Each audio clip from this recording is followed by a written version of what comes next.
So you added someone into QuickBooks as a vendor, and then you realize, uh-oh, they're actually a customer. Now you're thinking, how do I switch them from a vendor to a customer without messing anything up? That's a good question. And the answer is, you can't technically convert them, but you can fix it. And I'm going to walk you through how to do it the right way, step by step, without breaking anything in your books. So let's get into it. So first of all, we're going to either hover over sales and click customers, or we can hover over customers and leads and click customers. Then we're going to click new customer at the top right.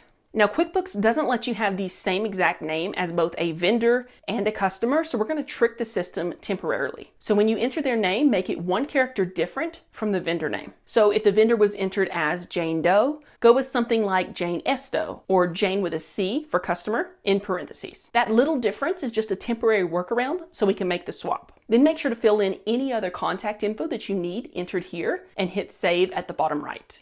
Now we need to track down all of the transactions that are tied to that vendor name. So to do that, we're going to click on Reports over here on the left menu bar, and we're going to click on this search bar here, and we're going to search for Transaction List by Vendor, and click on that to open it up. Now here in the report period, I'm going to select all dates, and I'm going to filter it down to just that vendor. So to do that, I'm going to click on Filter and set this to Vendor and Equals, and then click this drop down and enter our vendor's name right here, and select the box beside their name, and then select the X. So now we have only the transactions that are tied to that vendor name showing here. Now comes the manual part. For each transaction tied to the vendor name, the one we created by mistake, we're going to go through and either click on it and edit it and change the received from field to the new customer we just set up and click save, or recreate the transactions under the customer and then delete the old transactions. Unfortunately, this can take a bit of time, especially if there are a bunch of transactions here, but this is the cleanest way to do it, and you'll avoid any weirdness in your reports later on. Once you've moved everything over and the vendor name isn't tied to any transactions anymore, next you're going to go back to the vendor list. So we're going to hover over expenses and click vendors.